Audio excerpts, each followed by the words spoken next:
तो सियासी बिसात में बात बिहार की सियासत के दूसरे चरण का जो प्रचार है वो थम चुका है। 11 तारीख को बिहार की 122 सीटों के लिए वोट डाले जाएंगे, लेकिन इन 122 सीटों का सियासी समीकरण क्या है वो समझिए इस रिपोर्ट के जरिए। बिहार में दूसरे चरण के लिए चुनाव प्रचार थम गया है। 18 जिलों की 122 सीटों के लिए प्रचार का शोर थम गया है। इस चरण के चुनाव में बिहार के तमाम सियासी दिग्गजों की साख दांव पर है। बड़ा सवाल है, दूसरे चरण के चुनाव में कौन मारेगा बाजी? दूसरे चरण में नीतीश और तेजस्वी की लीडरशिप का मुद्दा तो है ही, इसके अलावा राज्य के तमाम छोटे रीजनल प्लेयर्स की ताकत का फैसला इसी चरण में होगा। जीतन राम मांझी हो या फिर उपेंद्र कुशवाहा या चिराग पासवान, सबकी ताकत की अग्नि परीक्षा इसी चरण में होने वाली है। सबसे बड़ी बात असदुद्दीन ओवैसी की है। सबकी साख इस चुनाव में दांव पर है। दूसरे चरण में यूपी की सीमा से सटे बिहार की सीटों से लेकर चंपारण बेल्ट, मिथिलांचल और सीमांचल क्षेत्र की सीटों पर मतदान होगा। जाहिर है सुरक्षा की चुनौती भी बड़ी है। देखिए, द्वितीय चरण के लिए प्रथम चरण से भी अधिक सशक्त तैयारी है। कॉन्स्टिट्यूएंसी की संख्या लगभग बराबर है, 121, 122।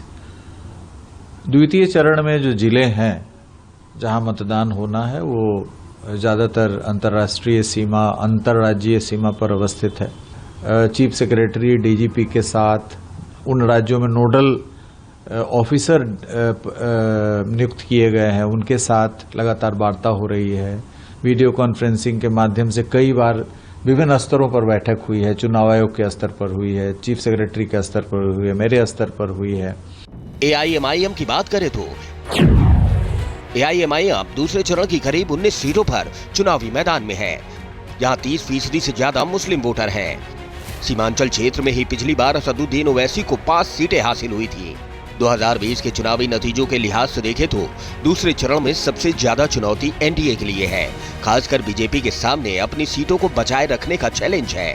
पहले चरण में जेडीयू की साख दांव पर लगी थी, तो दूसरे चरण में बीजेपी और जीतन राम मांझी की सबसे बड़ी अग्नि परीक्षा होनी है। इसके अलावा चिराग पासवान के सामने भी अपने इलाके में खुद को साबित करना होगा, क्योंकि जमुई जैसे इलाके में इसी चरण में चुनाव है। 2020 में इन सीटों पर हुए चुनाव के नतीजों को देखो तो 66 सीटों पर एनडीए को जीत मिली थी। बीजेपी के पास 42 सीटें हैं, जबकि जेडीयू के पास 20 सीटें और जीतन राम मांझी को 4 सीटों पर जीत हासिल हुई थी। 2020 में महागठबंधन इस इलाके में 49 सीटें जीतने में सफल रहा था। आरजेडी 33 सीटें जीतने में सफल रही थी, तो कांग्रेस 11 सीटें ही जीत सकी थी। वहीं सीपीआई माले ने 5 सीटों में जीत दर्ज की थी। जाहिर है दूसरा चरण बेहद निर्णायक होने वाला है। इस चरण में बिहार के सिंहासन का फैसला होने वाला है। मुद्दा ये है कि क्या एनडीए अपने पुराने प्रदर्शन को दोहरा पाएगा या उससे बेहतर कर पाएगा। महागठबंधन के लिए बड़ा मुद्दा अपने प्रदर्शन को बेहतर करने का है। पिछली बार ओवैसी की पार्टी ने सीमांचल के इलाके में महागठबंधन को बहुत बड़ा नुकसान पहुंचाया था। क्या इस बार भी ये ट्रेंड जारी रहेगा या फिर महागठबंधन डैमेज कंट्रोल करने में सफल हो पाएगा? Team news nation.